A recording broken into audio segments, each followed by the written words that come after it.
When you experience a non-alignment, a disharmony in your Manipura chakra, you might experience digestive issues or issues in your metabolism. You might overeat or simply experience digestive problems.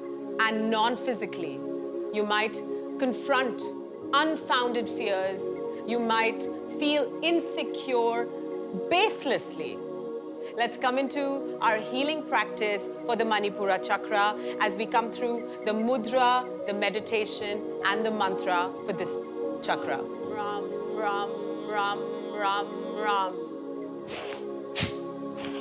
Whenever you feel the need to align with your solar plexus, if you need that extra boost of energy to come in alignment of your personality, your true power, this is your go-to practice.